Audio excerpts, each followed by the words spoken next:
தெரியும். திருநகர்ல தான் பெரிய லைப்ரரி. அந்த லைப்ரரியில நான் மெம்பர். எனக்கு கனவு புத்தகம்னு ஒவ்வொருத்தருக்கும் ஒரு புத்தகம் இருக்கும். இந்த புத்தகம் நம்ம படிக்கணும்னு ஒரு கனவு புத்தகம் இருக்குல்ல. அந்த டயத்துல வைரமுத்து ஐயாவினுடைய கவிதைய தொகுப்பா வந்திருந்தது. அந்த 2005 தொகுப்பு வந்திருந்தது. பெரிய பவுண்டட் புத்தகம். இப்ப கூட அது கிடைக்கும். அந்த புத்தகத்தை எப்படியாவது எடுத்து படிச்சிடணும்னு ரொம்ப நாள் ஆசை. இந்த லைப்ரரியில அந்த புத்தகம் கிடைக்கவே கிடைக்காது சார். யாராவது எடுத்துட்டு போயிடுவாங்க. ஒரு வருஷம் போராடுறோம். அந்த புத்தகம் கிடைக்கவே இல்லை. இப்ப மதுரையில புத்தக திருவிழா அனௌன்ஸ் பண்றாங்க. எங்க அப்பா கிட்ட போய் கேட்டேன், அப்பா புக் வாங்கணும்பா. இப்ப என்னடா புக்கு? அதான் எல்லாத்துக்கும் புக்லாம் வாங்கியாச்சுல, ஸ்கூலுக்குலாம் புக் வாங்கியாச்சுல, என்னத்த போய் புக் வாங்க போறேன் அப்படின்னு. இப்ப கவிதை புத்தகம் வாங்க போறேன்ப்பா அப்படின்னு. எங்க அப்பா எப்படி நக்கலா பார்த்தாரு. எவ்வளவு வேணும்? 500 ரூபாப்பான்னு. அவ்வளவுதான். 500 ரூபான்றது எங்களுக்கு பெரிய காசு மதுரையில. ஏன்னா நம்ம தீபாவளிக்கு ட்ரெஸ் வாங்குறதே அவ்வளவுதான். 500 ரூபாய்க்கு தான் நம்ம வீட்டுல ட்ரெஸ் வாங்கிட்டு இருப்பாங்க. 500 ரூபாய் வாங்கிட்டு போய் புக் வாங்க போறேன். அதுவும் கவிதை புத்தகம். பாட புத்தகத்தை விட்டுக்கிட்டு கதை புத்தகம் படிக்கிறான்னு வீட்டுல அவ்வளவு திட்டு. எங்க அம்மா கூப்பிட்டு திட்டாரு. 500 ரூபாய் கேட்கிறான். புத்தகம் படிக்கிறதுக்கு 500 ரூபாய் கேட்குறேன். அப்படி திட்டாரு. எல்லாருக்குமே தெரிஞ்ச விஷயம் இல்ல. 500 ரூபாய் வீட்டுல போய் புத்தகத்துன்னு கேட்டா அப்படி திட்டுவாங்க வீட்டுல. சார் 3 நாள் ஆச்சு, 4 நாள் ஆச்சு. ஏன்னா அந்த புத்தக திருவிழாவை கடந்து போகும்போது ஒரு ஏக்கத்தோட பார்த்துட்டு போய் தமுக்க மைதானத்துலதான் நடத்துவாங்க. மதுரையில தமுக்க மைதானத்துல நடத்துவாங்க. ஏக்கத்தோட அப்படியே பார்த்துட்டே போறோம். 4வது நாளுங்க மதுரை புத்தக திருவிழால இருந்து பேச்சு போட்டி அனௌன்ஸ் பண்றாங்க. பேச்சு போட்டி அனௌன்ஸ் பண்ணாங்க. முதல் பரிசா 5000 ரூபாய்க்கு புத்தகம்னு அனௌன்ஸ் பண்றாங்க. இப்ப நம்ம இந்த குழாயில தண்ணி வரலன்னு என்ன சார் பண்ணுவோம்? பைப் அடிப்போம். அந்த குழாயில தண்ணி வரலன்னு என்ன பண்ணுவோம்? சுத்தி முத்தி எங்க இருந்தாவது சின்ன சின்ன கப்புல தண்ணி பிடிச்சு குழாயில ஊத்தி தண்ணி அடிப்போமா? நிறைய தண்ணி வந்துருமா? இதே டெக்னிக் தான். கிடைக்கிற எல்லா புத்தகத்தையும், நூலகத்துல இருக்கக்கூடிய அத்தனை புத்தகத்தையும் எடுத்து சின்ன சின்ன விஷயங்களா திரட்டி அந்த புத்தக திருவிழாவுடைய பேச்சு போட்டியில போய் பங்கேற்கிறோம். கிட்டத்தட்ட 7 ரவுண்ட் நடந்தது அந்த பேச்சு போட்டியில. 350 பேர் பங்கேற்றாங்க. அந்த 350 பேர் பங்கேற்றதுல மதுரையினுடைய முதல் மாணவனாக பேச்சு போட்டியில 2005 புத்தக திருவிழா தாங்க முதல் மாணவனா பரிசு பெற்றேன். இப்ப இந்த 5000 ரூபாய்க்கான புத்தகம் வாங்கிக்கலாம்னு ஒரு கூப்பன் கொடுத்தாங்க. இந்த குழாயில தண்ணி அடிச்சு முடிச்சதுக்கு அப்புறமும் கொஞ்சம் தண்ணி கீழே சொட்டும்ல கடைசியா, அந்த மாதிரி புத்தக திருவிழால 10% டிஸ்கவுண்ட். 5000 ரூபாய்க்கு நீங்க புக் வாங்கினீங்கன்னா 500 ரூபாய் 10% டிஸ்கவுண்ட்ல 5500 ரூபாய்க்கு புத்தகம் வாங்கிக்கலாம்.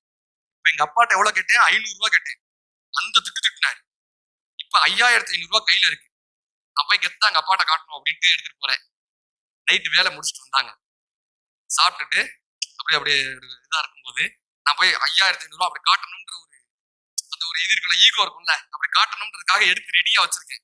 எங்க அம்மாவை கூப்பிட்டு சொன்னாரு, அவன் ஏதோ புத்தகம் வாங்கணும்னா 500 ரூபாய் கேட்டான். இந்த 500 ரூபாய் டேபிள்ல வச்சிருக்கேன், எடுத்துக்க சொல்லு. நான் கவிதை புத்தகம் படிக்கணும்னால இந்த 500 ரூபாய் இந்த டேபிள்ல வச்சிருக்கேன், எடுத்துக்க சொல்லுங்க. என் 5500 ரூபாய் அங்க தோத்து போயிடுச்சு சார். என்னோட 5500 ரூபாய் அங்க தோத்து போயிடுச்சு. நான் எடுத்துட்டு போய் அந்த கூப்பனை கொண்டு போய் அங்க வைக்கிறேன். என்னது இது? அந்த மாதிரி பேச்சு போட்டி வச்சாங்கப்பா, 5000 ரூபாய் ஜெயிச்சிட்டேன்ப்பா. நான் தான்ப்பா ஃபர்ஸ்ட் பிரைஸ். பேச்சு போட்டியில நான் தான்ப்பா மதுரை மாவட்டத்துல ஃபர்ஸ்ட் பிரைஸ். அப்படியா? நீதான் ஃபர்ஸ்ட் பிரைஸா? ஆமாப்பா, நான் தான்ப்பா ஃபர்ஸ்ட் பிரைஸ். என்ன பேசுன? கண்ணதாசன் ஐயாவினுடைய கவிதைகளை பத்தி பேசுனேன்ப்பா. கவிதை உனக்கு அவ்வளவு பிடிக்குமா? ஆமாப்பா. இது 5500 ரூபாய் இருக்குப்பா, இதுல நான் வாங்கிக்கிறேன். எங்க அப்பா இல்ல சார், அந்த 500 ரூபாயும் சேர்த்து கொடுத்துட்டு 6000 ரூபாய்க்கு புத்தகம் வாங்கிடும் போடா. 6000 ரூபாய்க்கு வாங்கிக்கிறாரு. படிக்க தவறிய புத்தகம் அப்பா என்பதை அந்த தருணம் எனக்கு கற்றுக் கொடுத்தது. இந்த புத்தகத்தை நம்ம இத்தனை நாள் படிக்காம விட்டோமேப்பா, இந்த புத்தகத்தை நம்ம இத்தனை நாள் புரிஞ்சுக்காம விட்டோமேப்பா. 2 நாள் ஆச்சு. அவர் கேட்டாரு, எப்ப போற அப்படின்னு. நாளைக்கு நாளை பின்ன போவேன்பா. நாளைக்கு நாளை கழிச்சு நீ போறப்ப சொல்லு, நானும் வர்றேன் அப்படின்னு. நானும் வர்றேன்னு. சார் 17 வருஷம் எங்க அப்பாவோட நான் எங்கேயுமே போனதில்லை சார். முதலாக அப்பாவின் கையை பிடித்து நான் பார்த்த திருவிழா மதுரையினுடைய புத்தக திருவிழா. அப்பா ஒவ்வொரு இடமா கூட்டு போய் காமிச்சாரு ஸ்டால. இவருக்கு இத்தனை புத்தகம் தெரியுமான்னு எனக்கு அவ்வளவு ஆச்சரியமா இருந்தது. இன்னைக்கு எங்க அப்பா டயாலிசிஸ் பேஷண்ட். படுக்கையை விட்டு எந்திரிச்சு முடியாது. 20 வருஷம் ஆயிடுச்சு. படுக்கையை விட்டு எந்திரிக்க முடியாது. அவங்க பெட்ல மாத்திரைகள் இருக்கோ இல்லையாங்க, சுத்தி சரித்திர நாவல்களா வச்சிருப்பாரு. சாண்டில்யனுடைய சரித்திர நாவல்கள், இந்த நாவல் அந்த நாவல்.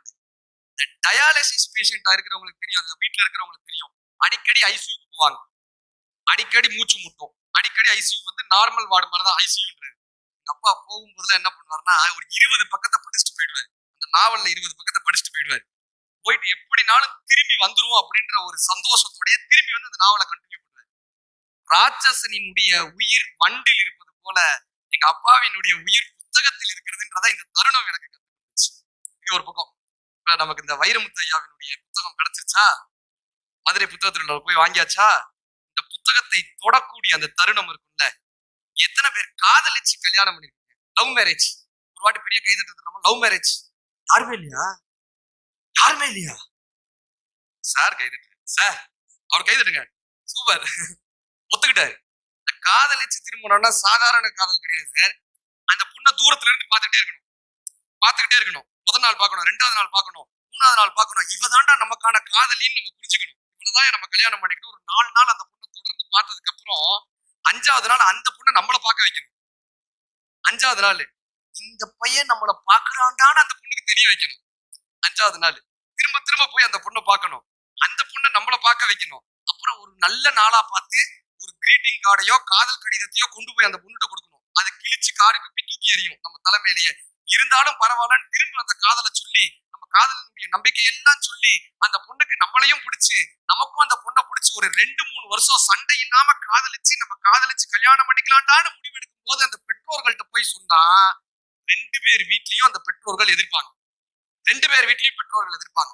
2 பேருடைய பெற்றோர்களையும் சமாளிச்சு காத்திருந்து காதலிச்சு அந்த காதலித்த மனைவியினுடைய கையை பிடிக்கக்கூடிய அந்த முதல் நாள் இருக்குள்ள திருமணம் முடிச்சு இவ்வளவு போராட்டத்துக்கு பிறகு அந்த பெண்ணை காதலித்து அந்த பெண்ணினுடைய கரங்களை பிடிக்கக்கூடிய அந்த முதல் நாளில் ஒரு மணமகனுக்கு அந்த காதலனுக்கு எத்தனை சந்தோஷம் இருக்குமோ அத்தனை சந்தோஷம் அந்த வைரமுத்து ஐயாவினுடைய அந்த கவிதை தொகுப்பை பெற்று அந்த முதல் நாள்ல எனக்கு ஏற்படுச்சு.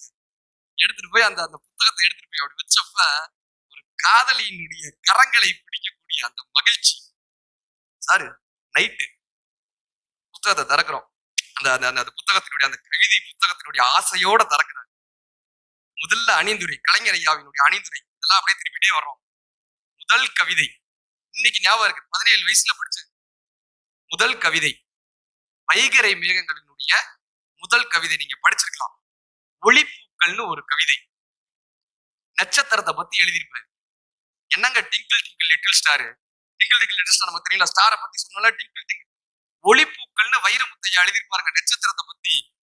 பூந்துகில் உடுத்த புதுமதி அழகி நீந்திய தெரியும் நீலப்பட்டில் வைத்து பின்னி வண்ணம் தொடுத்து தைத்து தொடுத்த தங்கச் சிமிழ்கள் சட்டை தெரித்து சரசரமாக உற்று பார்க்கும் ஒளியின் பூக்கள் சித்திர பூக்கள் செம்பலாயிக்கள் நித்தில வீதியில் நிலவு கண்ணி அறுத்து எறிந்த ஆரப்பரல்கள் விரும்பி சிரித்து தேன்விழி அசைத்து விரும்பி அழைக்கும் வேசியர் கூட்டம் கட்டிலின் மீது காதலின்